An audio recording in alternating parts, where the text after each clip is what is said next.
Agora vamos falar das eleições 2024. A partir de hoje, os candidatos aos cargos de prefeito, vice-prefeito e também vereador já podem fazer a campanha eleitoral. Essa campanha acontece até a véspera da votação, marcada para o dia 6 de outubro. O Guilherme Gonçalves tem mais informações para a gente.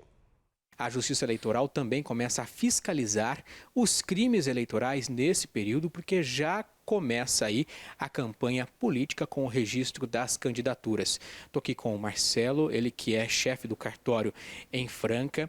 Marcelo, explica para nós como é que funciona agora esse período, qual a principal função do cartório? Neste período eleitoral nós temos algumas funções muito importantes. Quais são elas? A organização das eleições, através das sessões eleitorais, manejo das urnas eletrônicas, preparação das urnas eletrônicas. Também temos o papel de atendimento, permanecemos atendendo ao eleitorado de Franca e de fora de Franca também, para o que eles precisarem aqui, certidões, segundas vias de título também. E principalmente, como você bem falou, fiscalização. A Justiça Eleitoral, nesse período eleitoral, fica muito preocupada com a questão das campanhas partidárias, das propagandas. Então, precisamos fiscalizar se há algo errado ou se tudo caminha bem nas eleições em Franca. A partir de hoje, 16 de agosto, começam as propagandas eleitorais. E os candidatos correm para fazer tudo que eles podem para poder angariar votos. Eles estão certos quanto a isso, mas há problemas que eles podem evitar com a Justiça Eleitoral. Com relação a qualquer crime eleitoral devido à desobediência às resoluções impostas pelo TSE. Por exemplo, o candidato ele não pode, com a sua propaganda, impedir com cavaletes ou bandeiras o trânsito de pedestres. Se há impedimentos de pedestres quanto ao seu trânsito, por conta das propagandas, isso está errado. Mas a propaganda em si, colocada em locais certos que não atrapalhem o trânsito, está ok. O candidato tem que ter essa preocupação para poder não errar e caso ele erre, ele vai ser chamado a atenção. Caso permaneça no erro, ele paga a multa. O horário eleitoral ainda não começou, né? Tem data para começar, mas tem a parte da propaganda virtual também. Alguma restrição, algum detalhe a ser considerado também?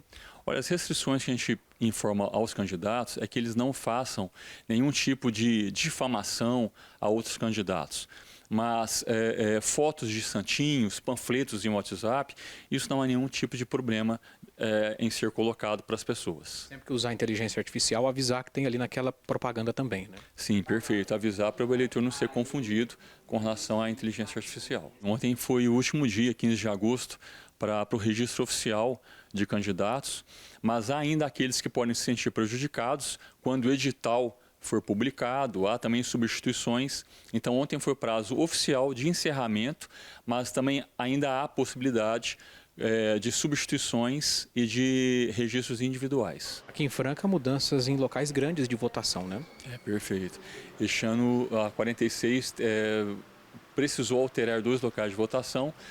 O Champanhar este ano não terá eleição, então o público deve ficar atento a isso. O eleitorado que vota no Champanhar, todo o eleitorado do Champanhar será direcionado para a unidade 1 do Unifacef, aqui na Major Nicásio, e todo o eleitorado do Carmen Nogueira será direcionado para a escola Rubens Umenstein, lá no Piratininga. Em caso de dúvidas, aonde pesquisar e como falar com vocês? A gente pede que o eleitor venha ao cartório, aqui na rua Francisco Jorge, 2112, mas também pode nos procurar pelo fone 3724-3656. E na internet também, no site, né? Pelo site também, www.tre-sp.jus.br. Denúncias podem ser feitas aqui e também no aplicativo, né?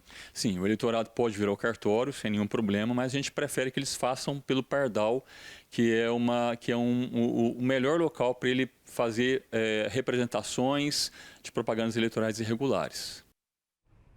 Dada a largada na corrida eleitoral, você vai ver agora os candidatos às prefeituras de Ribeirão Preto e Franca. Em Ribeirão Preto, concorrem à prefeitura André Trindade, do União Brasil, Hugo Almeida, do PCO, Ismar Menezes, do Agir, Jorge Roque, do PT, Marco Aurélio, do Novo e Ricardo Silva, do PSD. Em Franca, concorrem à prefeitura Alexandre Ferreira, do MDB, Alexandre Tabá, do Novo; Guilherme Cortes, do PSOL; João Rocha, do PL; João Diniz, do PCO; Jonas de Carvalho, do Mobiliza; Marco Ubiali, do PSB; Mariana Amorim, do PT; Tito Oliveira, do PCB. E para você saber o que é permitido e o que é proibido nas ruas e na internet durante esse período de campanha eleitoral, eu recebo aqui agora no estúdio do SP Record o advogado Gustavo Bugalho, especialista em direito eleitoral. Seja muito bem-vindo, muito obrigada pela sua participação aqui com a gente. Muito obrigado, Olívia. É uma satisfação muito grande estar presente aqui. Doutor, para esse ano, um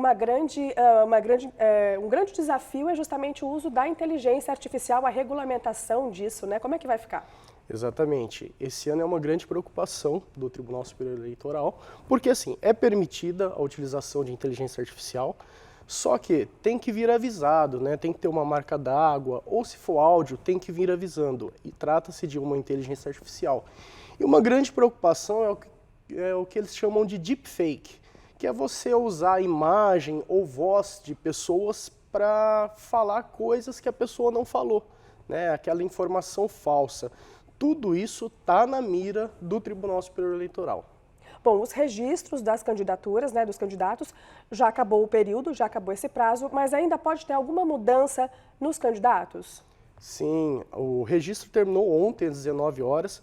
No entanto, pode acontecer que por algum equívoco um candidato se sentiu prejudicado, ele pode, né, solicitar aí até no prazo de 48 horas depois, né, que sai o edital das candidaturas, a sua inclusão como candidato. E que tipo de propaganda já pode ser feita então nas ruas e na internet também? Agora está liberado o pedido de voto, que é a principal diferença com antes, né, do dia 16 de agosto. Então você pode fazer caminhadas, passeatas, pode solicitar o voto na internet, né? já colocar o númerozinho, né, de candidatura, pedindo esse voto, desde que na internet, né, seja feito de forma gratuita por pessoa física, jamais em página ou rede social de pessoa jurídica. E é diferente da exibição do horário eleitoral gratuito na televisão, nas rádios também, né? Exatamente. O horário eleitoral gratuito, ele começa agora no dia 30 de agosto. Então, as emissoras, elas precisam deixar um espaço para o horário eleitoral gratuito para prefeito e algumas inserções ao longo da programação para os candidatos a vereador. E a gente tem hoje em dia, né, o uso muito grande de aplicativos de mensagens, né, são muito populares. Como é que fica a questão do disparo de mensagens em massa? Isso pode, não pode? Como é que fica? Pela resolução que o Tribunal Superior Eleitoral soltou no começo do ano, o disparo de mensagem em massa está proibido, né? É possível a utilização de aplicativos de mensagem desde que o eleitor ele possa se descadastrar, né, de um cadastro que ele tenha aceito inicialmente de forma voluntária. Disparo em massa sem que o eleitor autorize, não. Então, ok, eu agradeço a sua participação aqui com a gente. Eu acabei de falar com o advogado Gustavo Bugalho, que é especialista em direito eleitoral. Muito obrigada mais uma vez pela sua participação. Eu que agradeço e uma boa noite a todos. Muito obrigada.